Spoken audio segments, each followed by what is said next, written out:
The braised pork had been simmering since 3 o'clock, and by 6 the kitchen smelled like my mother's house, the one I grew up in, with its yellow linoleum and the crack in the ceiling that looked like a river. I set the platter in the center of the table, the meat glistening under the dining room light, and I called out for the third time. "Dinner's ready. It's getting cold." Mark walked in first, his phone still in his hand, his thumb scrolling. He pulled out his chair and sat down without looking at me. "Smells good," he said, but his voice was flat, like he was reading a line from a script. Lily came in last, her earbuds dangling around her neck. She dropped her backpack by the door and slid into her seat across from me, her arms crossed. The three of us sat there, the steam rising from the pork, and for a long moment the only sounds were the clink of Mark's fork against the plate and the distant hum of the television in the living room. I picked up my chopsticks. "Happy birthday to me," I said, trying to smile. Lily snorted. "Yeah, happy birthday, Mom. Sorry I didn't get you anything." "I forgot." "You didn't forget," I said. "You told me last week you were short on cash." She shrugged. "Well, Tom wanted to go to that concert, and I had to buy the tickets. It wasn't my fault." Mark looked up from his phone. "Tom. The one who can't hold a job, he's a barista," Lily said, her voice sharpening. "He's saving for grad school." "He's been saving for 2 years," Mark said. "Maybe he should save a little faster and a little harder." I reached for the serving spoon. "Let's not do this tonight. Please. It's my birthday." Lily ignored me. She turned to Mark, her chin jutted out. "Why do you always have to criticize everyone? You're not perfect either, you know. You barely look at Mom. You walk in the door and you're on your phone for hours." "Do you even remember what day it is?" "I know what day it is," Mark said quietly. "Then why didn't you get her a card or flowers or anything?" Mark set his phone face down on the table. His jaw tightened, that muscle twitching just below his ear, the same way it did when he was holding something in. "I was going to say something," he said, and now his voice was careful, measured. "But since you're so eager to interrupt, Lily, maybe you should let your mother hear what I have to say first." I felt my stomach tighten. I put the serving spoon down. "What is it?" Mark took a breath. "I got the promotion. The regional director position. They called me this afternoon." Lily blinked. Her mouth opened, then closed. I stared at him, waiting for the rest, the part that made sense. "That's wonderful," I said slowly. "That's what you've been working toward for 3 years." "It's a lot more travel," he said. "I'll be gone 3 weeks out of every month. Maybe more at the beginning. They need me to open new branches in 3 different states." 3 weeks, I repeated. The number hung in the air, heavy and cold. "So you'd be home 1 week out of 4. "That's the baseline," he said. "It might settle down after the first year." "They said it could." Lily pushed her plate away. 3 weeks gone. "And you think that's good news? You think that's something to celebrate on Mom's birthday? What about us? What about her?" "Lily," I said softly. "No, Mom. You never say anything. You just let him do whatever he wants. He's been chasing this promotion for years, and he never asked you once if you were okay with it. He never asked me. He just assumes we'll be fine. We're not fine. Tom's parents are getting divorced because his dad traveled all the time. His mom ended up alone in that big house with nothing but a garden and a cat." Mark's face reddened. "That's Tom's family, not ours. I'm doing this for us. For the money. For your tuition, Lily. Do you have any idea what private university costs? Then maybe I shouldn't have gone to a private university," she shot back. "Maybe I should have gone to community college like I wanted. But you pushed me. Remember, you said it was about prestige. About connections. And now you're going to leave me and Mom alone for 3 weeks out of every month because of this same stupid prestige." I put my hand on the table, palm flat, the way I used to when Lily was little and she and Mark would argue over her math homework. "Stop. Both of you. This is not how I wanted to spend my 56th birthday." Mark looked at me then, really looked at me, and I saw something flicker in his eyes. Guilt, maybe. Or exhaustion. He ran his hand over his face. "I'm sorry," he said. "I should have told you differently. I should have waited until after dinner." "Yes," I said. "You should have." The silence that followed was thick and awkward. I picked up my chopsticks again and took a bite of the pork, but it tasted like nothing. The meat was tender, the sauce was rich, but my mouth felt dry. I chewed and swallowed and tried to act normal. Lily stood up abruptly. I'm not hungry. I'm going to my room. Sit down, Mark said. No. I'm done. She grabbed her backpack and stomped out of the dining room, her footsteps heavy on the stairs. Mark sighed. He picked up his phone again, and I watched his thumb hover over the screen. They gave me the official letter today, he said. I signed it this morning. So it's done, I said. You already accepted. I didn't have a choice. If I said no, they'd give it to someone else, and I'd be stuck in the same position for another 5 years. You know how long I've been waiting for this. You know how much I've given to that company. I nodded. I did know. I knew about the late nights and the missed dinners and the weekend conference calls. I knew about the way he checked his email before he kissed me goodnight and the way he answered his phone even when we were on vacation. I had made peace with all of that a long time ago. What I had not made peace with was the fact that he had made this decision without once sitting me down and asking me what I thought. When do you start? I asked. Next Monday. They want me to fly out to the main office in Cleveland for a week of training. Then I'll be on the road. I looked down at my plate. The pork was getting cold. The cake was still in the refrigerator, untouched. I had bought it myself, a small vanilla cake with buttercream frosting, because I knew Mark would forget and Lily would be too preoccupied with her own life to remember. I had not expected flowers, or a gift, or even a card. I had expected a quiet dinner, a slice of cake, maybe a glass of wine. What I had gotten was the announcement that my husband would be a stranger in my house for most of the year. Mark's phone buzzed. He glanced at it, and I saw his face change. The color drained from his cheeks, and his hand tightened around the phone. He stood up quickly. I need to take this, he said. Excuse me. He walked out to the back porch, sliding the glass door closed behind him. I watched him through the window, his silhouette against the fading twilight. He paced back and forth, his free hand gesturing, his shoulders hunched. He was not a tall man, Mark, but he always carried himself with a certain solidity, a rootedness. Now he looked small, folded in on himself. I waited. The kitchen clock ticked. The refrigerator hummed. I counted the seconds, each one stretching out longer than the last.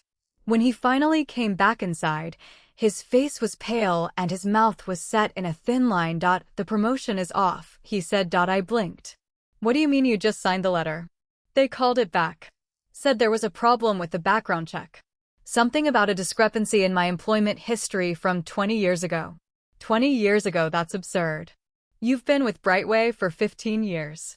They know everything about you. He shook his head. It's not from Brightway. It's from before. Summit Trading. The company I worked for right out of college. I remembered Summit Trading. He had talked about it briefly when we were first married, but the company had gone under a year after he left. He had said it was a dead end, a small firm that couldn't compete with the bigger players. He had never mentioned anything about a background check or a discrepancy. What discrepancy? I asked. He stared at me for a long moment. I don't know. They wouldn't tell me. They just said there was a red flag and they couldn't proceed with the promotion. That makes no sense. You have to fight this. You have to demand an explanation. I can't, he said. Not tonight. I'm too tired. He walked past me and up the stairs without another word. I heard the guest room door close and I knew he would sleep there tonight. He always retreated to the guest room when something was wrong, like a wounded animal hiding in a cave. I sat alone at the dining table for a long time. I looked at the braised pork, the untouched rice, the cold vegetables. I looked at the empty chair where Lily should have been and the empty chair where Mark should have been. I had prepared this meal with care, with love, and it had been wasted. I got up and cleared the plates. I scraped the pork into a Tupperware container and put it in the refrigerator. I did the dishes by hand, scrubbing each plate slowly, deliberately, letting the warm water soothe my hands. When I was done, I dried my hands on the towel and looked out the kitchen window at the dark backyard. Something was wrong. More wrong than a canceled promotion. More wrong than an old employment record. I had known Mark for 30 years, married him for 27, and I knew the way he moved, the way he breathed, the way he blinked when he was lying. Tonight, he had not been lying. He had been afraid. I went upstairs and walked past the guest room. The door was shut, the light off. I went into our bedroom and sat on the edge of the bed. I did not turn on the lamp. I sat in the dark, thinking, and then I did something I had never done before. I walked over to his closet and opened his jacket pocket. It was not a decision I had made consciously. My hand just moved.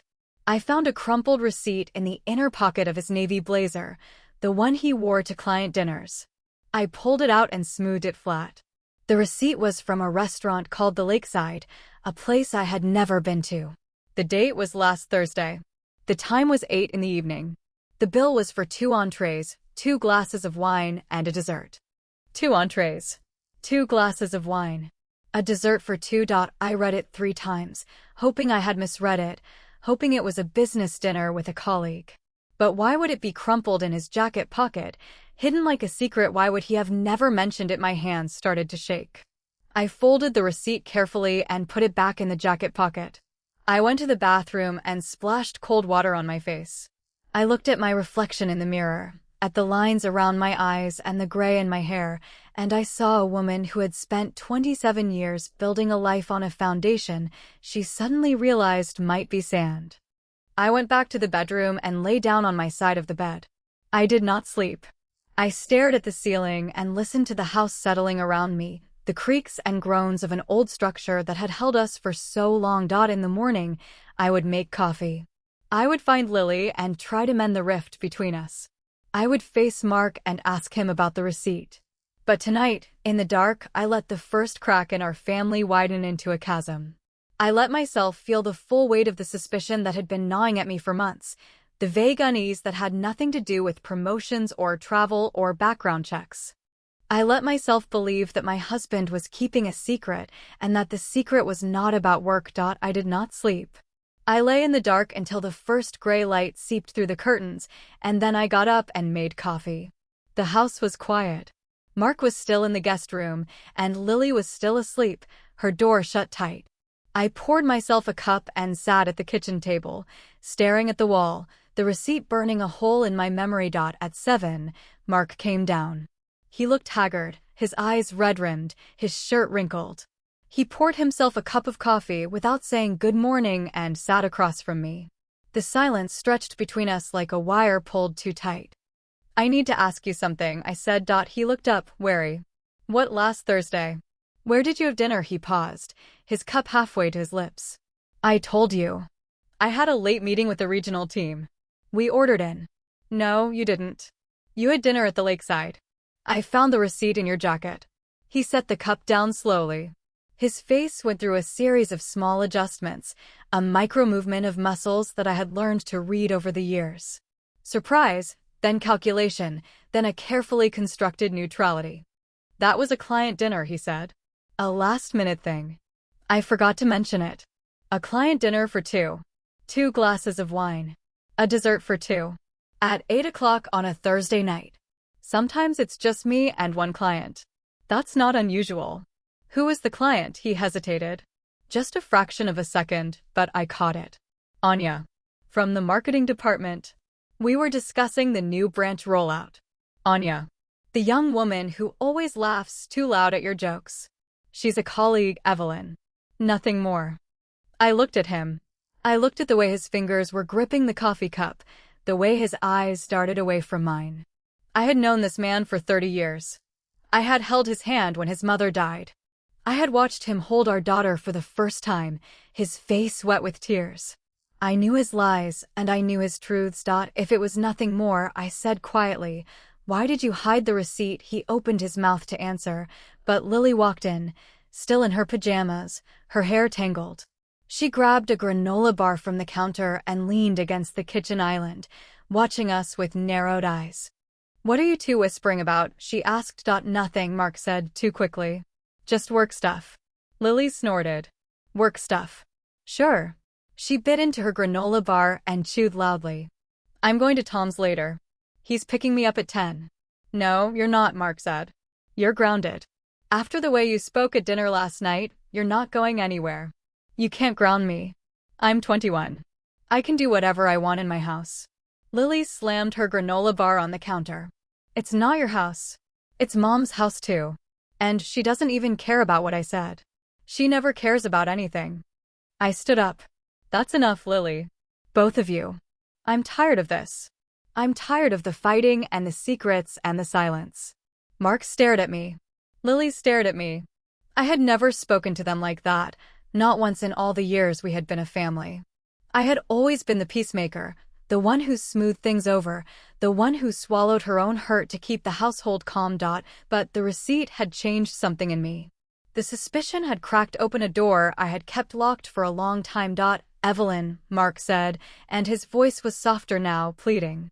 Let's talk about this later. Privately. There's nothing to talk about, I said. You lied to me. You hid something from me. And now I have to wonder what else you've hidden. Lily looked between us, her anger fading into confusion. What are you talking about? What did he hide? I opened my mouth to tell her. I wanted to. I wanted to show her the receipt, to prove that her father was not the man she thought he was. But something held me back. A lifetime of protecting her, of keeping the ugliness at bay. Nothing, I said. Finish your breakfast. Lily narrowed her eyes, but said nothing. She grabbed her granola bar and walked out, slamming the front door behind her. Mark stood up. Evelyn, please. Let me explain. Explain what the dinner or the promotion that got cancelled or the background check from 20 years ago. He flinched. That's different. That's old history. Then tell me about it. Tell me about Summit Trading. His face went pale again, the same pallor I had seen last night on the porch. He sat back down heavily, his hands resting flat on the table. It was a long time ago. Before we got married. I was a junior accountant. The company was small, maybe 30 employees. The owner, a man named Sterling, was running the whole show. He was charismatic, everyone liked him. But he was also skimming money from the accounts. Skimming money, I repeated. Embezzlement. Yes. I discovered it by accident. A discrepancy in the quarterly reports. I brought it to his attention, thinking it was a mistake. He thanked me and told me he'd look into it. A week later, he called me into his office and said the company was restructuring. He offered me a severance package if I signed a non-disclosure agreement. You signed it. What was I supposed to do? I was 25. We were engaged. I needed the money. He told me if I went to the authorities, he'd make sure I never worked in accounting again. He had connections. He was a powerful man. So you took the money and kept quiet. I took the money, Mark said, his voice dropping to a whisper. I kept quiet. And then the company went under a year later. Sterling moved on, started fresh somewhere else. I thought it was over. But it wasn't over, I said. Because now he's at Brightway. And he blocked your promotion. Mark nodded slowly. Sterling is the regional director. He recognized my name on the application. He must have flagged my file, dug up the old non-disclosure. He's using it against me. I felt a cold knot form in my stomach. Why didn't you tell me this before all these years? You never said a word. Because I was ashamed, he said. And I was afraid. Afraid you'd look at me differently. Afraid you'd think I was a coward. A coward, I said, and the word tasted bitter. You let a man hold this over you for 20 years. You let him control your career. And you never once trusted me enough to tell me. He reached for my hand. I pulled it away. Evelyn, please. I did it for us. I did it for Lily. I thought I was protecting you. From what? From the truth. I stood up. I have to go out. I need some air. I walked out of the kitchen and grabbed my coat. I did not look back at Mark. I did not want to see the guilt on his face or the desperation in his eyes. I needed to think. I drove to Ruth's house. She lived in the old neighborhood, in a small bungalow with a porch swing and a garden full of roses. Ruth had been my friend since we were girls, and she worked in human resources for a mid-sized company. She knew how to dig up information. She knew how to read between the lines. She opened the door before I could knock, as if she had been expecting me. Evelyn, you look terrible. Thanks, I said. Can I come in? She led me to her kitchen and poured me a cup of tea. I told her everything. The dinner receipt, the cancelled promotion, the non-disclosure agreement, Sterling. I told her about Mark's confession, and I told her about the way my hands had trembled when I found the receipt. Ruth listened without interrupting. When I was done, she let out a long, slow breath. That's a lot, she said. That's a hell of a lot. I don't know what to do, I said. I don't know if I can trust him. I don't know if I can trust anything he's ever told me. Ruth leaned forward. Let me look into something. The non-disclosure, the Summit trading thing. I have access to some old employment databases through my work. Give me a day or two. Ruth, I can't ask you to do that. You're not asking. I'm offering. She squeezed my hand. That's what friends are for. I stayed at Ruth's for another hour, drinking tea and talking about nothing important. It was a relief to talk about ordinary things, about her garden and her cat, and the new neighbors who played loud music on weekends. But underneath the small talk, my mind was churning. I kept seeing the receipt, kept hearing Mark's confession, kept feeling the floor shift beneath my feet. When I finally drove home, the house was empty. Mark had left a note on the kitchen counter, gone to the office. We'll talk tonight. Lily was still at Tom's. I was alone. I wandered through the rooms, looking at the furniture and the photographs on the walls. The wedding picture from 27 years ago, Mark in his blue suit and me in my white dress. The pictures of Lily as a baby, as a toddler, as a teenager. The family vacations to the beach, to the mountains, to the lake. All those memories, all those moments, built on a foundation of secrets. I went to the study, Mark's room. He kept his files there, his old tax returns and employment records. I opened the filing cabinet and started pulling out folders. I did not know what I was looking for. Something, anything, that would make sense of the mess. And then I found it. A manila folder at the back of the drawer, tucked behind a stack of old utility bills. Inside was a contract. Mark's employment contract from Summit Trading. I read it carefully, my eyes moving over the legal language. The date was different from what Mark had told me. He had said he left in 1996. The contract showed he was hired in 1995 and left in 1998. 3 years, not one. I flipped to the back of the folder. There was a severance agreement, signed by Mark and a witness. The amount was larger than he had mentioned, and there was a handwritten note in the margin, confidential settlement. Full release of liability. Full release of liability. That meant Mark had not just taken a payout and walked away. He had signed a document that legally protected Sterling from any future claims. He had given Sterling a shield. My hands were shaking again. I put the folder back in the drawer and closed it carefully. I did not want to think about what this meant. I did not want to think about the lengths Mark had gone to protect himself and, by extension, to protect the man who had ruined his career. But I could not stop thinking. The thoughts circled in my head like vultures. I walked back to the kitchen and stared out the window at the backyard. The sun was setting, casting long shadows across the lawn. My phone buzzed. It was Ruth. I found something, she said, her voice tight. There was a scandal at Summit Trading. Embezzlement, like Mark said. But here's the thing, Evelyn. The paperwork was sloppy. The missing funds were traced to a deputy manager, a guy named Hall. But Hall claimed he was following orders from above. The investigation was closed without a clear resolution. And guess whose name appears as the lead accountant on the internal audit? I closed my eyes. Mark's. Mark's, Ruth confirmed. His name is all over the audit. He could have blown the whole thing open. But instead, he signed the non-disclosure and took the money. He buried it, Evelyn. He buried it deep. I thanked Ruth and hung up. I sat in the kitchen, in the dark, and I let the truth wash over me. My husband was not a victim. He had been a participant, at least in the cover-up. He had chosen his own safety over justice. And that choice had come back to haunt us 20 years later. I heard the front door open. Mark's footsteps in the hallway. He called my name, but I did not answer. I sat in the dark and waited for him to find me. He came into the kitchen and turned on the light. I blinked against the sudden brightness, and he saw my face.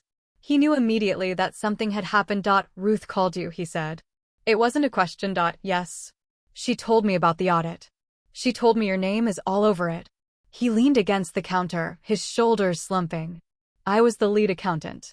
I had to sign off on the numbers. But I didn't know what Hall was doing at the time. I found out later, when it was already too late. Too late for what? Too late to do the right thing, he repeated, and his voice was bitter. You think the right thing would have been to go to the police and destroy my career? Hall was the deputy. He had his own office, his own staff. I was just a junior accountant. Who would have believed me? Maybe they would have believed you if you had evidence. I had some evidence. But Sterling made it clear that if I went public, he would ruin me. He had connections, Evelyn. He knew people in every major firm in the city. He could have blackballed me from the entire industry. So you signed the non-disclosure and took the money. And you let Hall take the blame. Mark looked away. Hall was guilty. He was the one who actually moved the money. I just couldn't prove that Sterling ordered it. And even if I could have, Sterling would have denied everything. He was a very powerful man. He still is powerful. He's your regional director now. He blocked your promotion. He's still controlling your life. I know, Mark said quietly. I know. The kitchen felt smaller than it should have. The walls seemed to press in on us. I looked at my husband, this man I had shared a bed with for 27 years, and I saw him differently now. He was not a villain. He was not a hero. He was just a man who had made a choice that had seemed reasonable at the time, a choice that had snowballed into something much larger. What are we going to do? I asked. I don't know, he admitted. I've been thinking about it all day.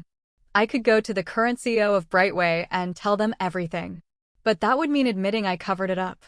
I would lose my job for sure. And if you don't say anything, Sterling will keep blocking you. You'll be stuck in the same position forever. Mark nodded.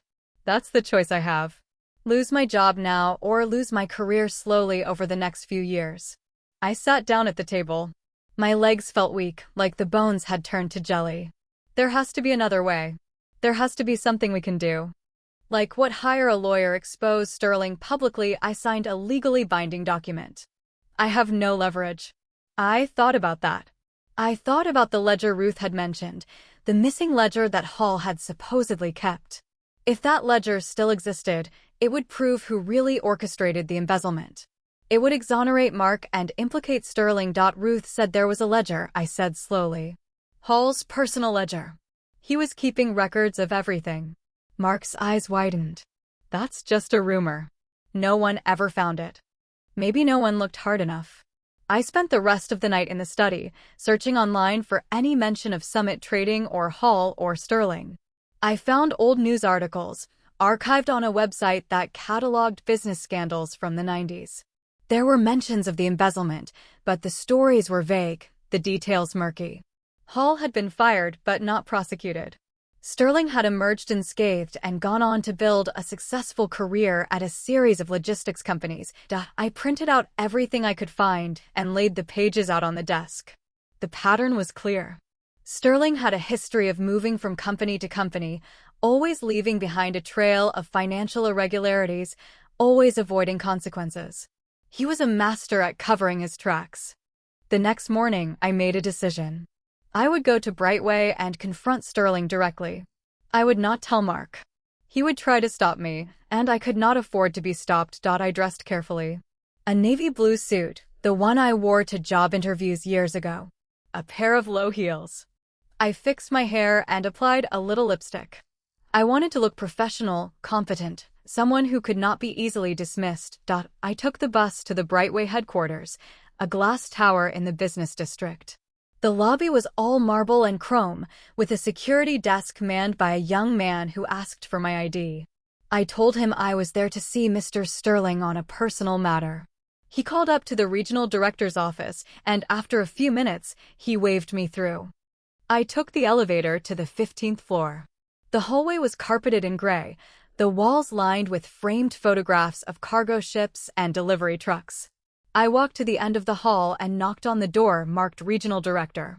Sterling opened it himself. He was a tall man, silver-haired, with a face that might have been handsome once.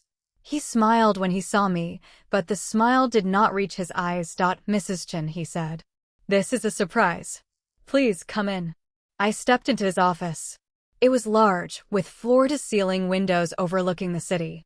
He gestured to a chair, but I remained standing. I know about Summit Trading, I said.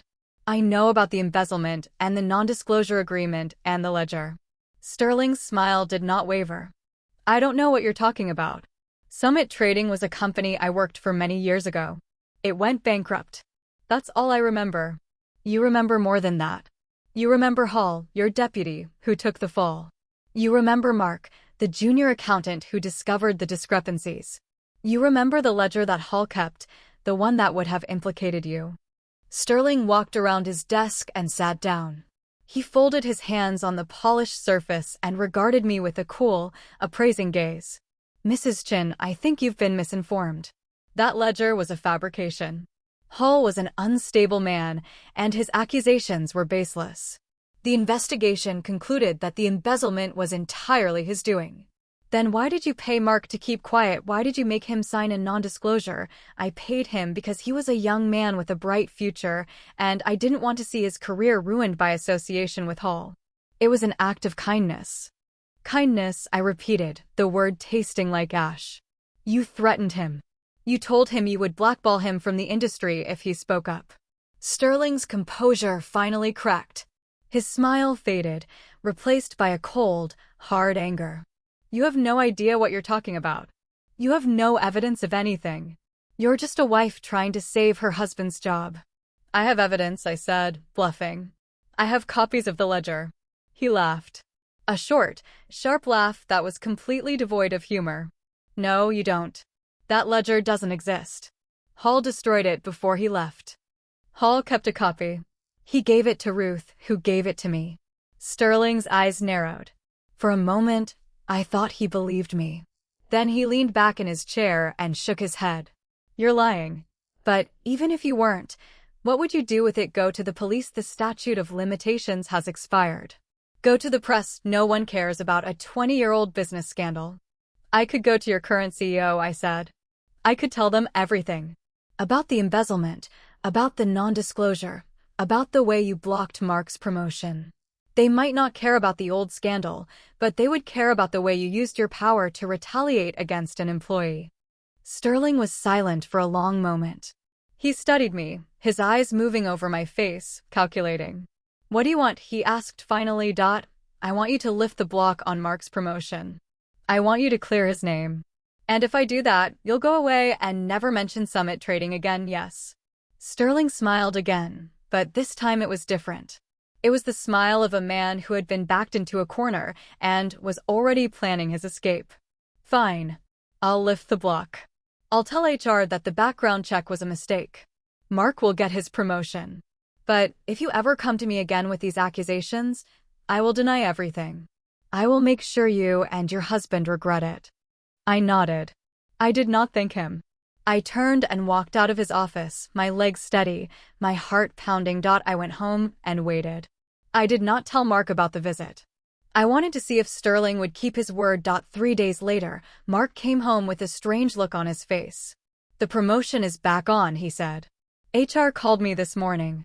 They said there was an administrative error. I'm scheduled to start my new position next week. That's wonderful, I said, and I meant it.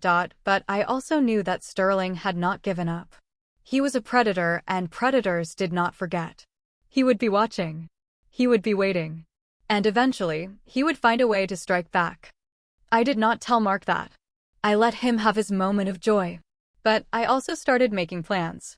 I started looking for the ledger myself. Not through Ruth, not through anyone else. I would find it on my own, and when I did, I would have real leverage. I spent my days in the library, reading old business records, looking for any mention of Hall. I called retired accountants, former employees of Summit Trading. Most of them wouldn't talk to me. A few did, and their stories were all the same. Hall had been a meticulous record keeper. He had kept copies of everything. If the ledger existed, it was out there somewhere. And then I got a lead. A woman named Mrs. Delgado, who had been Hall's secretary. She told me that Hall had kept a safety deposit box at a bank in the suburbs. He had told her once, in confidence, that he was storing evidence there in case he ever needed it. I found the bank. I showed them Hall's death certificate, which I had obtained from the county records. He had died in 2005, unmarried, without children. The safety deposit box had gone unclaimed for years. The bank manager was reluctant at first, but after I explained the situation, he agreed to let me look through the box's contents. There was a single item inside. A leather-bound ledger, yellowed with age. I opened it carefully, my hands trembling. The handwriting was small and neat, and it detailed every transaction Hall had made on behalf of Sterling, every false entry, every transfer of funds. It was all there. The names, the dates, the amounts. It was the evidence that Mark had never had, the proof that Sterling had been the mastermind behind the embezzlement. I closed the ledger and tucked it under my arm. I walked out of the bank and into the bright sunlight, and I felt something I had not felt in weeks. Hope. I kept the ledger in my bottom dresser drawer, wrapped in an old sweater. I did not tell Mark about it. I was not ready.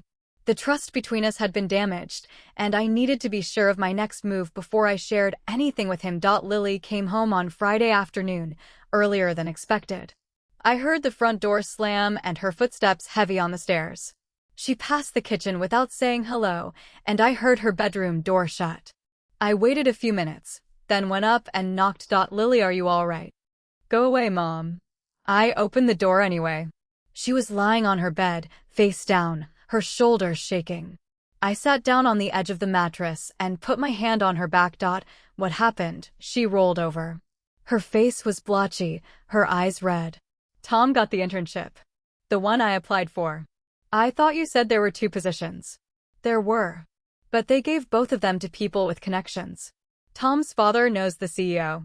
He made a phone call. And I got nothing. I felt a familiar anger rising in my chest. That's not fair. You worked so hard on your application. Fair doesn't matter, Mom. It never does. It's all about who you know. Dad taught me that, even if he didn't mean to. She sat up, wiping her eyes with the back of her hand. Tom told me about it yesterday. He was all excited, and I had to pretend I was happy for him. But inside I was furious. He knew I wanted that internship.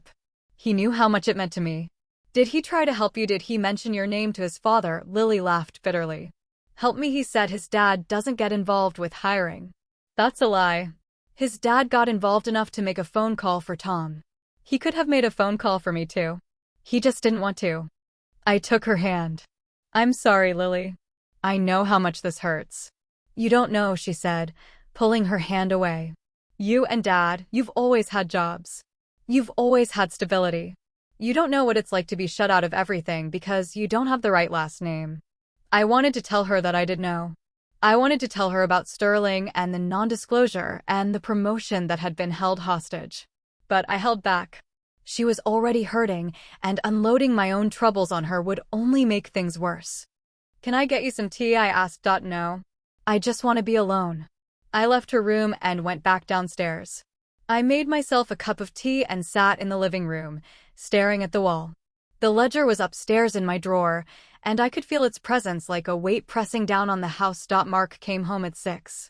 He was in a good mood, whistling as he walked through the door. He had been like that ever since the promotion was reinstated, buoyed by a false sense of security. He kissed me on the forehead and asked what was for dinner. Lily is upset, I said. Tom got the internship she applied for. His father pulled strings. Mark's good mood evaporated. That's terrible. Is she okay? She's in her room. She doesn't want to talk. He sat down across from me. This is exactly the kind of thing I was trying to avoid by taking the promotion. If I had more influence, more power, I could help her. I could make calls for her. That's not the point, Mark. The point is that the system is broken. People like Sterling and Tom's father get ahead by using their connections, and people like us and Lily get left behind. Mark looked at me sharply. Us? What do you mean, us? I hesitated. The ledger was a secret, and I was not ready to share it. But the word had slipped out, and I could not take it back. I mean, all of us, I said carefully. We're not part of their world. We never have been. Mark studied me for a long moment. You're hiding something, Evelyn. I can tell. I'm not hiding anything. You are. You've been different since the promotion came back. Distant. Like you're thinking about something all the time. What is it? I could not tell him about the ledger. Not yet. So I told him a half-truth. I'm thinking about Lily. About her future. She deserves better than this. She does, Mark agreed. And I'm going to make sure she gets better. I'll talk to some people at Brightway. See if there are any internship programs she can apply for. Don't, I said quickly. Don't talk to anyone at Brightway. Not about Lily. Why not? Because I don't trust them. I don't trust Sterling. He's already proven he's willing to use his power against us. Mark sighed. Sterling is not going to do anything to us now. He lifted the block on my promotion. He's moved on. No, he hasn't. Men like Sterling never move on. They just wait. I went to bed early that night, but I could not sleep. I lay in the dark, listening to Mark's breathing, and I thought about the ledger. I thought about the evidence it contained, evidence that could destroy Sterling's career and clear Mark's name. But I also thought about the cost. If I came forward with the ledger, Mark would have to admit that he had signed the non-disclosure agreement. He would have to admit that he had covered up the embezzlement. The truth would come out, and it would not be pretty. The next morning, I found Lily in the kitchen, making toast. She looked exhausted, but her eyes were dry. I'm sorry about last night, she said. I shouldn't have yelled at you. You don't have to apologize. You were upset. I still shouldn't have taken it out on you. She buttered her toast and took a bite. Tom called this morning. He wants to come over and talk. I told him no. Why not? Because I need to think. I need to decide if I can trust him. He knew his father could have helped me, and he didn't ask. He just let me apply and fail on my own. Maybe he didn't want to interfere. Maybe he wanted you to get it on your own merit. Lily shook her head. That's what he said. But it's not the same. If you love someone, you fight for them. You don't just stand by and watch them lose. I thought about Mark. I thought about all the years he had kept the secret of Summit trading, all the years he had let Sterling control his career. He had not fought for me. He had not fought for us. He had just stood by and watched. I know what you mean, I said quietly. Lily looked at me, really looked at me, and her expression softened. Mom, are you okay? You've been strange lately. You and Dad both. We're fine, I said. Just some work stuff. Work stuff. That's what Dad always says. She finished her toast and put the plate in the sink. I'm going to the library. I need to get out of the house. I'll come with you. I have some research to do. We drove to the public library in silence. Lily went to the reference section, and I found a quiet corner with a computer. I started searching for any information about Sterling's career, any patterns that might help me understand him better. What I found was a trail of companies, all of them logistics or supply chain firms, all of them with similar stories. Sterling would join a company, rise quickly through the ranks, and then leave abruptly after a financial irregularity surfaced. He was a phantom, always moving, always avoiding consequences. I printed out the articles and stuffed them into my bag. Lily was waiting for me by the front desk, a stack of books in her arms. Find what you were looking for, she asked. Maybe, I said. On the way home, she asked me about Tom. She asked me how I knew I had made the right choice in marrying Mark. I told her honestly that I had not known. I had loved him, and I had trusted him, and sometimes that was all you could do. But what if you find out you made a mistake, she asked. What if you realize you trusted the wrong person? Then you have to decide, I said. Do you walk away, or do you try to fix it? Which one did you do? I thought about the ledger in my drawer. I thought about the secrets Mark had kept, the lies he had told. I thought about the life we had built together, and the cracks that were now visible in its foundation. I'm still deciding, I said. Lily was quiet for a long time. Then she said, I'm going to tell Tom I need a break. I can't be with someone who doesn't have my back. Are you sure? No. But I need to do something. I can't just pretend everything is fine. I reached over and squeezed her hand. Whatever you decide, I support you. That evening, Mark came home with a bottle of wine. He was trying, I could see that. He was trying to mend the rift between us, trying to be the husband I had married. He poured me a glass and sat beside me on the couch. I want to tell you something, he said. Something I should have told you a long time ago. I braced myself. When I signed the non-disclosure agreement with Sterling, I didn't just do it for me. I did it for you and Lily. I was afraid that if I came forward, Sterling would find a way to hurt you. He was a vindictive man, and he had resources. He could have made our lives miserable.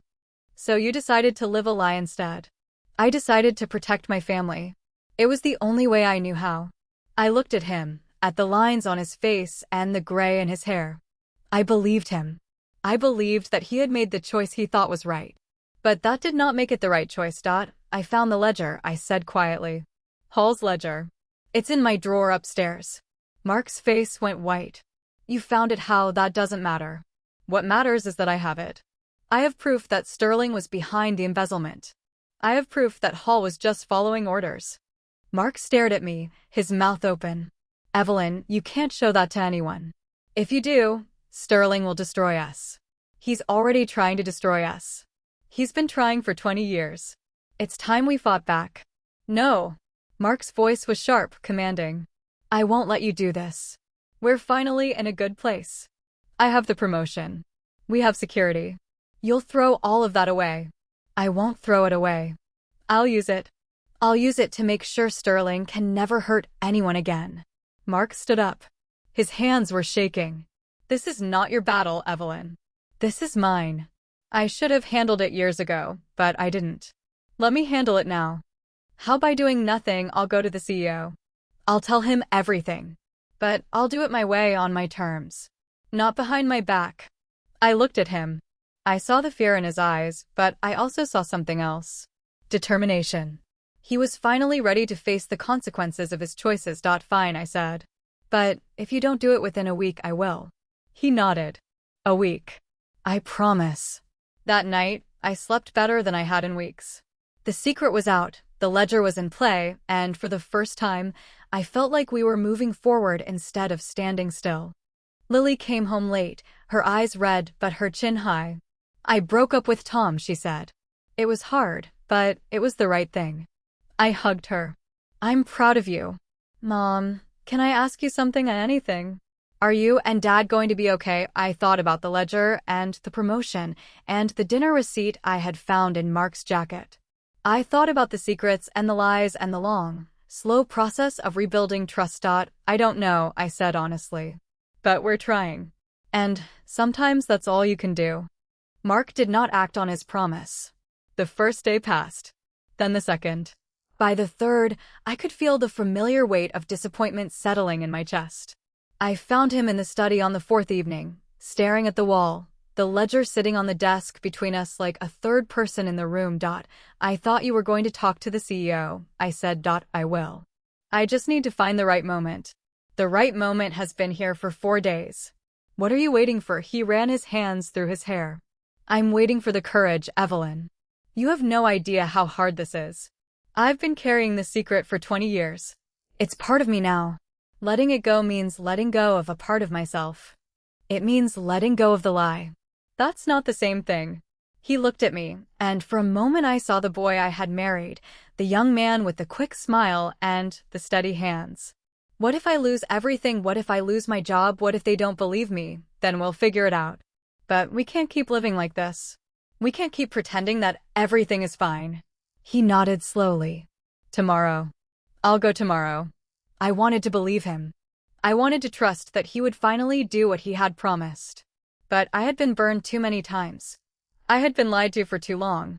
Tomorrow, I repeated. I'll hold you to that. That night, I could not sleep. I lay in bed, listening to the house settle, and I made a decision. If Mark would not go to the CEO, I would. I would take the ledger myself and present the evidence. I would do what he had been too afraid to do. I got up at 5 in the morning, before the sun was up, and dressed quietly. I took the ledger from the drawer and slipped it into my bag. I wrote a note for Mark, telling him where I had gone and what I was going to do. I left it on the kitchen counter and walked out the door. The Brightway headquarters were empty at that hour. The security guard recognized me from my previous visit and waved me through. I took the elevator to the 15th floor and walked down the empty hallway to the CEO's office. His name was Mr. Callahan, and I had done my research. He was a no-nonsense man, a former military officer who had built the company from the ground up. He would not tolerate corruption. I knocked on the door. A gruff voice told me to enter. Mr. Callahan was at his desk, a cup of coffee in his hand, reading through a stack of papers. He looked up when I walked in, his eyebrows raised. Mrs. Chin, he said. This is unexpected. How can I help you? I sat down across from him and placed the ledger on his desk. I need to show you something. It's about your regional director, Mr. Sterling. He frowned, setting down his coffee. Sterling, what about him? I opened the ledger to the first page and turned it so he could see. This is a record of financial transactions from a company called Summit Trading. It details an embezzlement scheme that your regional director orchestrated over 20 years ago. My husband was the junior accountant who discovered the scheme. He was forced to sign a non-disclosure agreement and take a severance payment in exchange for his silence. Mr. Callahan took the ledger and began to read. His face grew darker as he turned the pages, his jaw tightening. "This is serious," he said after a long silence. "Very serious." "I know." Sterling blocked my husband's promotion because he was afraid the truth would come out. He has been using his position to retaliate against my family. Mr. Callahan looked up at me. "Do you have any other evidence, any witnesses?" "I have my husband. He will tell you everything. And I have Ruth, a friend who works in human resources. She can verify some of the details." Mr. Callahan leaned back in his chair. He studied me for a long moment, his eyes sharp and assessing. "Why are you telling me this? What do you want?" "I want justice," I said. "I want Sterling to face the consequences of what he did. I want my husband to be able to work without fear." Mr. Callahan nodded slowly. "I will launch an internal investigation. I will put Sterling on administrative leave until the investigation is complete. But I need to warn you, Mrs. Chen. This will not be easy. Sterling has been with us for a long time. He has allies. He will fight back. I'm ready for that." He stood up and extended his hand. I shook it. "I'll have my legal team contact you," he said. "Thank you for coming forward." I left the office feeling lighter than I had in weeks. The ledger was out of my hands. The truth was finally in the open. When I got home, Mark was standing in the kitchen, the note in his hand. His face was pale, his eyes wide. "You wanted the CEO," he said. "You went without me." "Yes. I told you I was going to handle it." "You were never going to handle it, Mark. You were going to keep putting it off until it was too late." He crumpled the note and threw it in the trash. "You had no right. This was my secret to tell. It was our secret. It has affected our family, our daughter, our marriage. I had every right." He turned away from me, his shoulders shaking. I thought he was angry. Then I realized he was crying. 20 years, he said, his voice muffled. "I've carried this for 20 years. And you just walked in and took it away from me." Taking it away, I walked over to him and put my hand on his back. "Mark, I didn't take it away. I set it free. I set you free." He turned to face me. His eyes were red, his face wet. "What if they fire me? What if I lose everything? Then we'll start over. We'll sell the house. We'll move to a smaller place. We'll figure it out. But we'll figure it out together, without secrets." He looked at me for a long moment. Then he pulled me into his arms and held me tight. "I'm sorry," he whispered. "I'm so sorry for everything." "I know," I said. "I know." We stood in the kitchen, holding each other, and for the first time in months, I felt like we were on the same side. The investigation moved quickly. Mr. Callahan's legal team interviewed Mark, Ruth, and several former employees of Summit Trading. They reviewed the ledger and cross-referenced it with old financial records. By the end of the first week, Sterling was officially suspended. By the end of the second, he was fired. The news spread through the company like wildfire. Mark was called into Mr. Callahan's office and offered the regional director position. He accepted, but I could see the hesitation in his eyes. The promotion he had wanted for years was now tainted by the scandal that had brought it to him. "You don't have to take it," I told him that night. "We can find another way." He shook his head. "I've been running from this for too long. It's time I stopped running." Lily heard the news through a friend of a friend.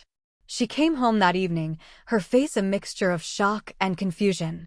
"Is it true? Did Dad really work for a company that had an embezzlement scandal?" I sat her down and told her the whole story.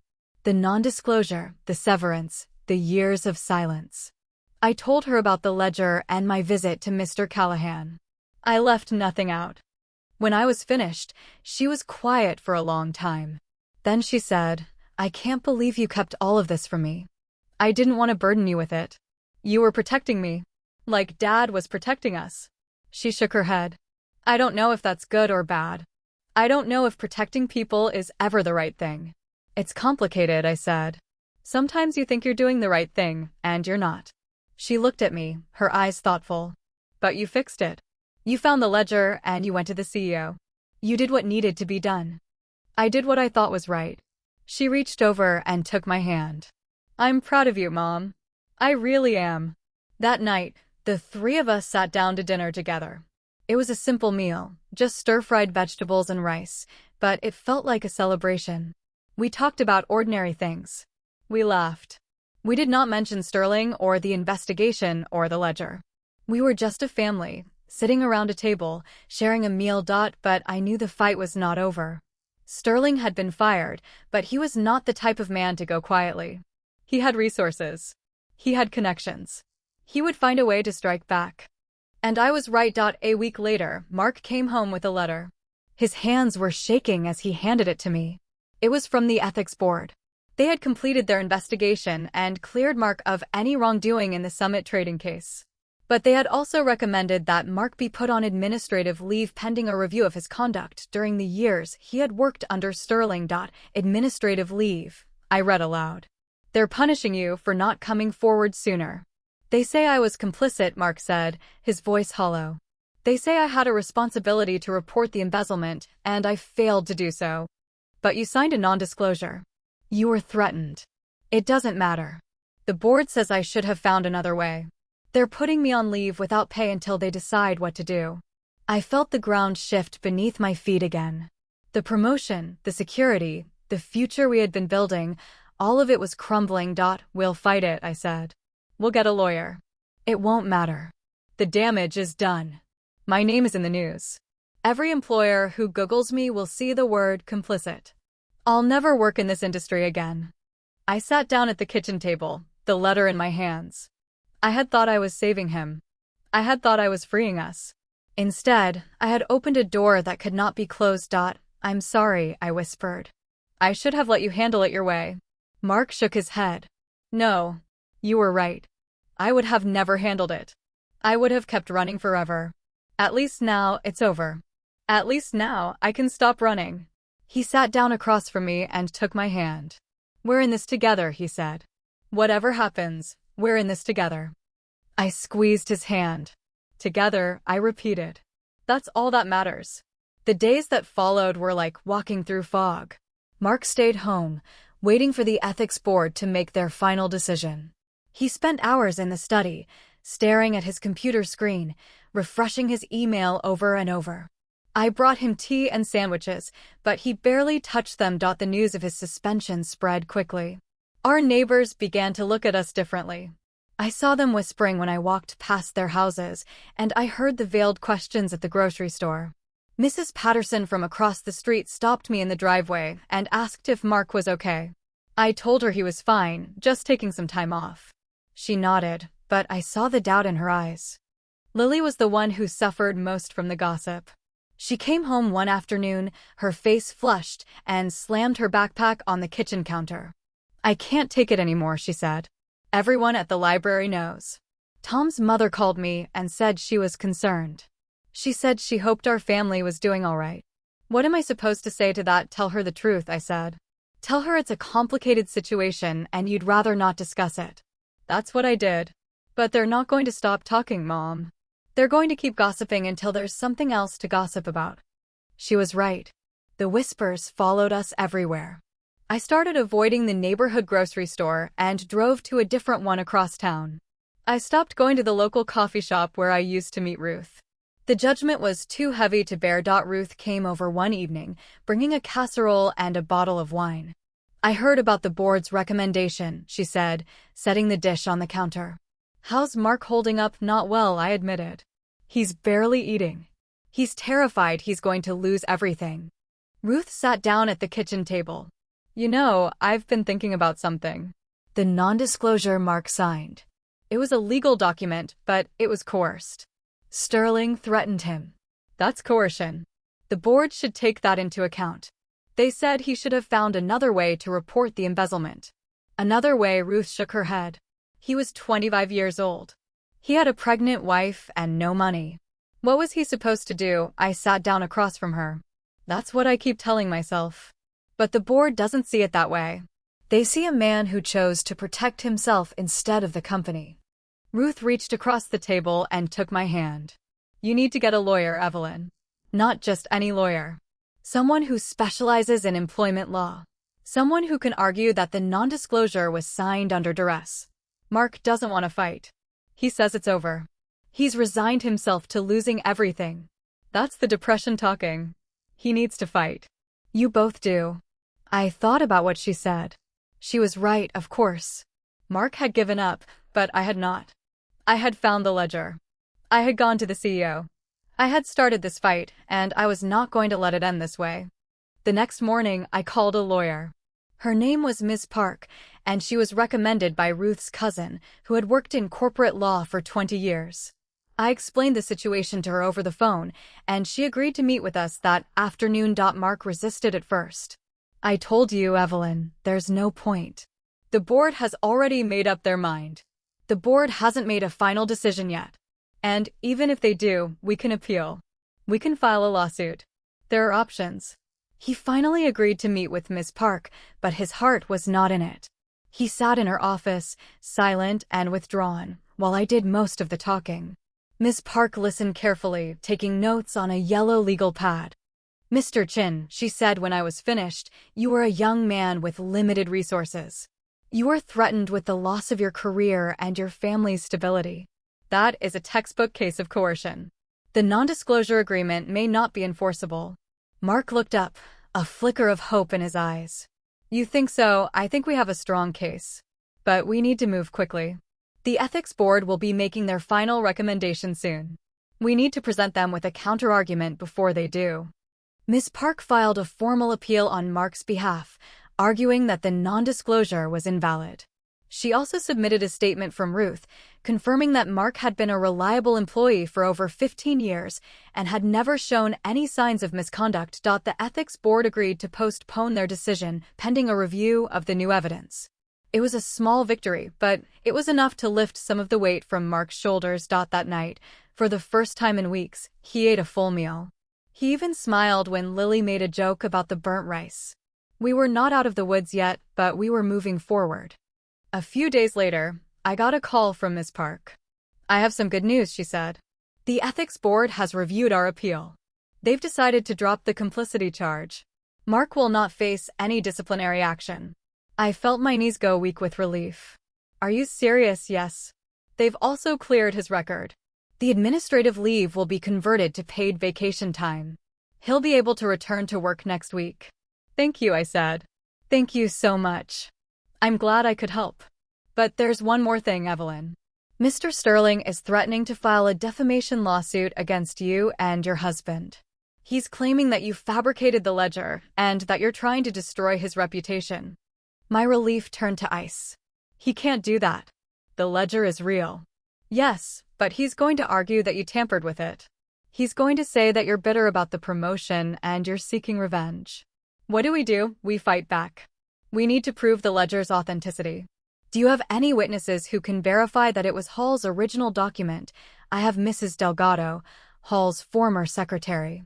She told me about the safety deposit box. She'll testify. Good. Have her sign a sworn statement. I'll also see if we can get a forensic expert to examine the ledger and confirm its age and authenticity. I hung up the phone and sat down heavily on the couch. The fight was not over. Sterling was coming for us, and he was not going to stop until he had destroyed everything we had built. Mark came home that evening with a bottle of champagne. Miss Park called me, he said, grinning. The board cleared my record. I'm going back to work. I know, I said. But there's something else. His smile faded. What is it? Sterling is threatening to sue us for defamation. He's claiming we fabricated the ledger. Mark set the champagne down. His face was pale, his hands trembling. I knew it. I knew he wouldn't let this go. We can fight it. We have Mrs. Delgado. We have the safety deposit box records. We can prove the ledger is real. He sat down beside me. Evelyn, I'm tired. I'm so tired of fighting. I know. But if we don't fight, he wins. He gets to keep his reputation, and we get dragged through the mud. Mark was quiet for a long moment. Then he said, I'll call Ms. Park tomorrow. We'll do whatever we have to do. That night, I lay awake, staring at the ceiling. I thought about Sterling and the defamation lawsuit. I thought about the cost of fighting back, the money, the stress, the years of our lives that would be consumed by legal battles. But I also thought about the alternative. Living in fear. Letting Sterling control us forever. That was not a life I was willing to accept. The next morning, I drove to see Mrs. Delgado. She lived in a small apartment on the south side of town, surrounded by potted plants and pictures of her grandchildren. I told her about Sterling's threat, and she agreed to sign a sworn statement without hesitation. He was a terrible man, she said of Sterling. He treated Hall like a dog. He would yell at him in front of everyone, humiliate him. Hall was scared of him. That's why he kept the ledger. He knew Sterling would come after him someday. Will you testify? I asked. If it comes to that, I'll do whatever it takes to see that man brought to justice. He ruined too many lives. I left Mrs. Delgado's apartment feeling stronger. The evidence was on our side. Sterling could threaten all he wanted, but the truth was the truth. When I got home, Lily was waiting for me. She had a strange look on her face, a mixture of anger and sadness. Mom, I have to tell you something, she said. I didn't want to say anything before, because I wasn't sure. But I think it's important. What is it? She sat down at the kitchen table, her hands folded in her lap. Remember when I said Tom's father had a golf buddy who knew Dad's old boss? Yes. I looked it up. The golf buddy is Sterling. Tom's father and Sterling have been friends for years. They play golf together every month. I felt the blood drain from my face. Are you sure? Yes. I found photos on Tom's father's social media. Sterling is in almost every one of them. The pieces clicked into place. Sterling hadn't just blocked Mark's promotion out of fear. He had done it to protect his friend, Tom's father, who had helped him cover up the embezzlement years ago. They were in it together. We need to tell Miss Park, I said. This changes everything. I called the lawyer immediately and explained the connection. Miss Park was silent for a long moment. Then she said, "This is good news, Evelyn. It proves that Sterling has a history of using personal connections to manipulate the system. It strengthens our case." I hung up the phone and looked at Lily.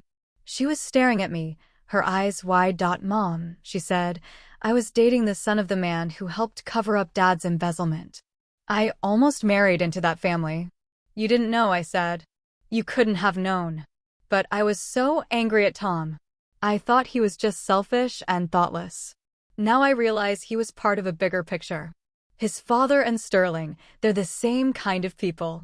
They use their power to hurt others. I reached over and took her hand. "You made the right choice in ending things with Tom. You saw the truth, even if you didn't know all the details." She nodded slowly. "I'm glad I did. I'm glad I'm not part of that world." That night, I sat with Mark in the living room. I told him about Sterling and Tom's father, and the connection that had been hidden from us for so long. Mark listened quietly. When I was finished, he let out a long, slow breath. "I never knew," he said. "I never knew they were connected." Neither did I. But now we do. And we can use it. Use it how? We tell Ms. Park. We tell the ethics board. We show them that Sterling didn't just threaten me, he threatened an entire network of people. He's been manipulating the system for years. Mark looked at me, his eyes full of something I had not seen in a long time. "Resolve. Let's do it," he said. "Let's finish this." The next week, Ms. Park presented our findings to the ethics board. Sterling's defamation lawsuit was dropped. The board issued a formal statement clearing Mark of all wrongdoing and acknowledging the coercion he had faced at Summit Trading. Sterling, meanwhile, was the subject of a criminal investigation. The ledger, combined with Mrs. Delgado's testimony, was enough to reopen the old case. He was eventually charged with embezzlement and fraud. The trial would take months, but the outcome was inevitable. Mark returned to work. The regional director position was still waiting for him, but he declined it. He asked to be reassigned to a lower-level position with less travel and fewer responsibilities. When I asked him why, he said, "I spent 20 years chasing that promotion. It almost cost me everything. I don't want to lose what I have now." I understood. We had fought hard to get to this place, and we were not going to let it slip away. Lily found a new internship, this time at a nonprofit organization that helped underprivileged students get into college. She came home one evening, glowing with excitement. They offered me a job, she said. A real job, with a salary and benefits. It's not much, but it's mine. I hugged her tight. I'm so proud of you. The house was quieter now. The whispers had stopped. The neighbors had found something else to talk about. We were no longer the center of attention, and that was exactly how we wanted it. But there was one thing left unresolved. The dinner receipt. Anya. The secret I had discovered on my birthday, the one that had started this whole chain of events. I brought it up one evening, as we were sitting on the porch, watching the sunset. Mark, there's something I've been meaning to ask you. He turned to look at me. What is it? The receipt. The lakeside. You said it was a client dinner with Anya. But I never believed you. He was quiet for a long moment. Then he said, it was Anya. But it wasn't a client dinner. I know. She's been helping me with the promotion, going above and beyond. I wanted to thank her. But I knew you would be suspicious, so I didn't tell you. I was suspicious because you hid it. I know. I shouldn't have. He reached for my hand. I'm sorry, Evelyn. I'm sorry for all of it. The secrets, the lies, the dinner. I was trying to protect myself, and in doing so, I hurt you. I looked at him, at the man I had married, the man who had made so many mistakes. Are you going to keep hiding things from me? No. I'm done hiding. I promise. I squeezed his hand. Good. Then we can move forward. The sun dipped below the horizon, and the sky turned shades of pink and orange. We sat in silence, watching the colors fade, and I felt a sense of peace I had not felt in months. The fight was not over. There would be more challenges, more obstacles, more secrets to uncover. But for the first time, I felt like we were ready to face them together. The morning came with a gray sky and a chill that seeped through the windows. I woke before Mark, as I always did, and made a pot of coffee. The house was quiet, the kind of quiet that felt like a held breath. I stood at the kitchen window, looking out at the backyard, and I thought about everything that had happened in the past few months. The receipts, the secrets, the ledger, the lawsuits. It felt like a lifetime had passed since my birthday dinner. Mark came down an hour later, his hair tousled, his eyes still heavy with sleep. He poured himself a cup of coffee and sat across from me. You're up early, he said. Couldn't sleep. He nodded. He understood. We had both been sleeping poorly lately, our minds too full of the past and the future. I've been thinking, I said. About the house. About everything. Me too. We can't afford it anymore. Not with the legal fees and the reduced salary. He set his cup down. I know. I've been doing the math. We can sell it and move somewhere smaller. Maybe an apartment. We'll have to downsize. I looked around the kitchen, at the cabinets I had painted myself, the windows I had washed 1,000 times. This house had been our home for 20 years. It was where we had raised Lily, where we had celebrated birthdays and holidays and quiet evenings. Letting it go felt like losing a part of ourselves. Lily is going to be upset, I said. She's an adult. She'll understand. But when we told her that evening, she was not upset. She was relieved. Honestly, she said, I've been thinking about moving out anyway. I found an apartment near the nonprofit, a small studio. It's cheap. I can afford it with my salary. Are you sure? I asked. You don't have to leave. She shook her head. I need to start my own life, Mom. I've been living in your shadow for too long. It's time I made my own way. I hugged her, holding her tight. I'm so proud of you. We put the house on the market in the spring. It sold quickly, to a young couple with a baby on the way. They reminded me of Mark and me, 27 years ago, full of hope and dreams. I handed them the keys and walked away without looking back. We moved into a 2-bedroom apartment on the east side of town. It was small, with a cramped kitchen and a living room that barely fit our old couch. But it was clean, and it was ours. I hung our wedding photo on the wall above the television, and I put Lily's baby pictures on the shelf by the window. Mark found a new job, a modest position at a small logistics firm that had no connection to Sterling or Brightway. He came home every evening at 6, and we had dinner together, just the two of us. We talked about our days, about ordinary things. We laughed at the same old jokes. We were rebuilding, slowly, carefully. Lily visited every Sunday. She brought takeout and we ate it on the couch, watching old movies. She told us about her work at the nonprofit, about the students she was helping, about the small victories and the big challenges. She was happy, genuinely happy, in a way I had not seen in years.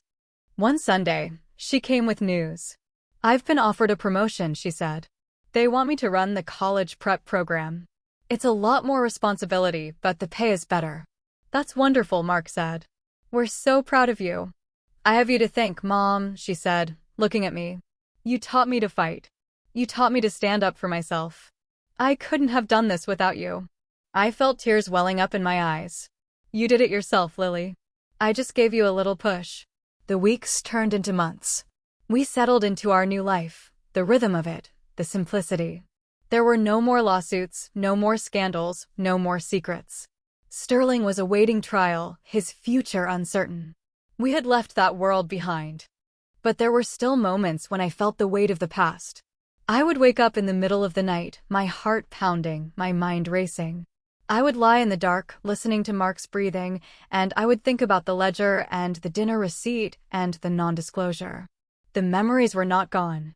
They were just buried, waiting to resurface. Mark noticed. He always noticed. "You're thinking about it again," he said one night. "I can't help it." "I know.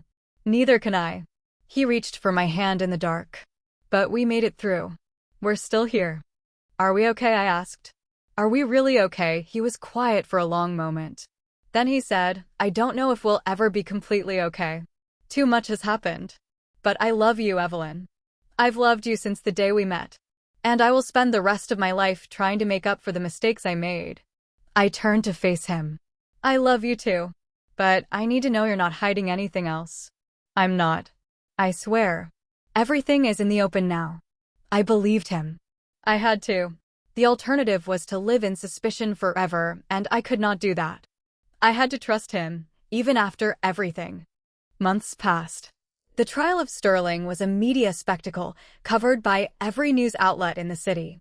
He was found guilty on multiple counts of fraud and embezzlement.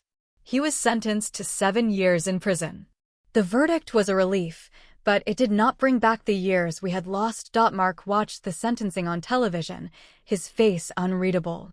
When it was over, he turned to me. "It's finally over," he said. "Yes, it's over." We sat in silence for a long moment. Then he said, "I've been thinking about something. I want to go back to school. Get a degree in accounting. Start over, properly." I looked at him, surprised. "You want to go back to school?" "I never finished my degree. I dropped out when we got married. I've always regretted it. Now I have the chance to do it right." I thought about it. The cost, the time, the energy. But I also thought about the look in his eyes, the determination I had not seen in years. "I'll support you," I said. "Whatever you need." He enrolled in a community college program, taking night classes after work. It was exhausting, but he was happier than I had ever seen him. He came home with textbooks and homework assignments, and we spent evenings studying together, just like we had when we were young. Lily came to visit one Sunday and found us at the kitchen table, our heads bent over a textbook. "What are you two doing?" she asked, laughing. "Dad is learning how to be an accountant," I said. "Again," Mark added. "Properly this time." Lily shook her head, smiling. "You're never too old to learn, I guess." "That's right," I said. "We're never too old for anything." I got a call from Ruth one afternoon. She had heard about a small publishing house that was looking for an editor. It was a part-time position, remote, with flexible hours. "I thought of you," she said. "You used to be an editor, remember? Before you had Lily." "I haven't done that in 20 years. So you can still do it. It's like riding a bike." I applied for the job, not expecting much. But they called me back the next week. They had read my writing samples and were impressed. They offered me the position, a modest salary, but enough to help with the bills. I accepted. I set up a small desk in the corner of the living room, and I started working. It was strange at first, typing again, editing again, using skills I had buried for decades. But it came back to me slowly, naturally. I found myself looking forward to it, the quiet focus, the satisfaction of a well-written sentence. One evening, Mark came home from class and found me at my desk.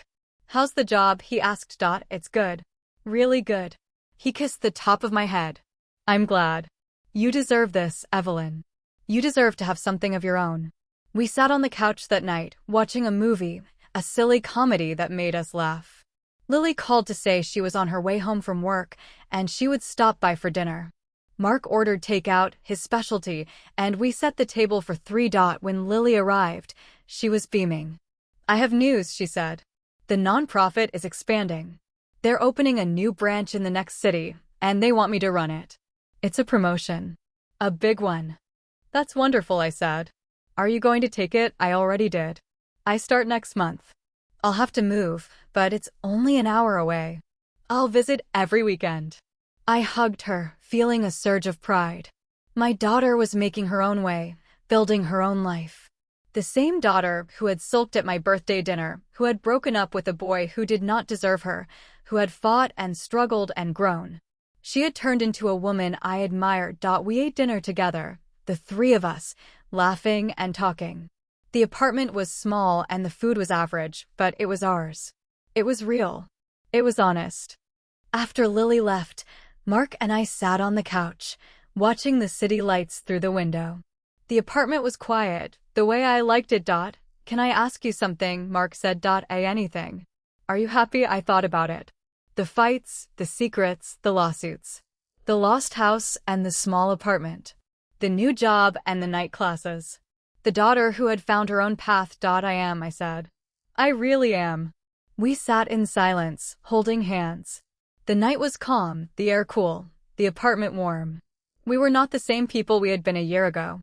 We had been broken and rebuilt, patched and strengthened. We were imperfect, flawed, full of scars and regrets. But we were real. And that was enough. I looked at Mark, at his face softened by age, his hair thinning, his eyes tired. I looked at the man I had married, the man who had kept secrets and told lies, who had made mistakes and tried to make amends. I did not know if I could ever fully trust him again. But I knew I could love him. And that, I decided, was enough. The days stretched on, ordinary and quiet. I worked at my desk. Mark went to his classes. Lily called every Sunday. We were no longer the family we had been, full of grand plans and unspoken fears. We were a smaller family now, leaner, more honest. One evening, I walked past the old neighborhood. The house I had lived in for 20 years was still there, but the young couple had repainted it a cheerful yellow. A child's swing hung from the old oak tree in the front yard. I stood across the street for a long time, looking at the house that had once been mine. I felt no regret, no longing. It was a chapter in my life that had closed, and I had moved on. The new chapter was smaller, humbler, but it was mine. I walked back to the apartment, the streetlights flickering on as dusk settled. Mark was waiting for me, a cup of tea in his hand. "Everything okay?" he asked. "Everything is fine," I said. "More than fine." I took the tea and sat beside him. We watched the sun set through the window, the colors bleeding into the sky. The apartment was small, the furniture was mismatched, and the future was uncertain. But we were together. We were honest. And we were home. The twist was not that we had won. We had not won anything, really. Sterling was in prison, but the money was gone. The house was sold. The promotion was lost. The victory was small and bitter. But we had something we had not had before. We had each other, truly, without secrets. We had the truth. And that, I realized, was the only victory that mattered. I set my teacup down and leaned my head on Mark's shoulder. The night was quiet, the city humming in the distance. I closed my eyes and let myself feel the stillness. We had made it. Not to a place of triumph, but to a place of peace. And that was enough. That was everything. The day Mark graduated from community college was a Tuesday, overcast and cool. He stood in the small auditorium with the other students, most of them half his age, and he walked across the stage with his head held high. I sat in the third row, Lily beside me, and we clapped until our hands hurt. After the ceremony, we went to a diner near the campus. The food was greasy and the coffee was weak, but none of us minded. Lily told us about her new branch and the students she was helping. Mark talked about his plans to apply for a full-time accounting position with a mid-sized firm. I listened, and I felt a quiet contentment settle over me. We drove home in the evening light, the sky turning orange and pink. The apartment was small and humble, but it was ours. I set the table for dinner, simple food we had prepared together. We ate and talked and laughed, and I thought about the year that had passed. There were no more secrets. The ledger was gone, submitted as evidence and sealed away. The dinner receipt was a distant memory. The non-disclosure agreement had been nullified by the court. Everything was open, aired, finished. Sterling was in prison, serving his sentence. Tom's father had been investigated as well, his golfing buddy connection to Sterling exposed. He had lost his own position and was facing legal trouble of his own. Lily had not spoken to Tom since the breakup, and she did not plan to. We had lost the house, the status, the security. We had gained honesty, humility, and each other.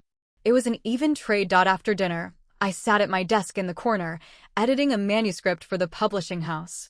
It was a small project, a memoir of an old woman who had lived through the war. The writing was clumsy, but the story was powerful.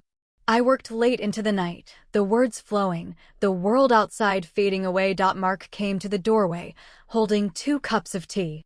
"It's late," he said. "Come to bed." "Just a few more minutes." He set the tea on my desk and kissed the top of my head. "Don't stay up too long." I watched him walk away, his shoulders straight, his step light. He was a different man than the one who had hidden receipts and secrets. He was freer now, lighter, more present. I finished the chapter and saved the file. I turned off the lamp and stood at the window, looking out at the city lights. The sky was dark, the stars faint behind the glow. Somewhere out there, Lily was asleep in her own apartment, building her own life. Somewhere, Sterling was in a cell, facing the consequences of his choices. And here, in this small apartment, I was standing at a window, holding a cup of tea, at peace. We had not won a great victory. We had not reclaimed our lost status. We had simply survived, and in surviving, we had found something more valuable. We had found the truth, in all its ugliness and beauty. I turned away from the window and walked to the bedroom. Mark was already asleep, his breathing slow and even. I slipped into bed beside him and felt the warmth of his body. I closed my eyes, and for the first time in a long time, I slept without dreaming. The morning came gently, the lights soft and gray. I made coffee and sat on the couch, watching the sun rise over the city. Mark woke and joined me, his hand finding mine. We sat in silence, 2 people who had been through fire and emerged on the other side. "We'll be okay," I said. He squeezed my hand. "I know." And we were.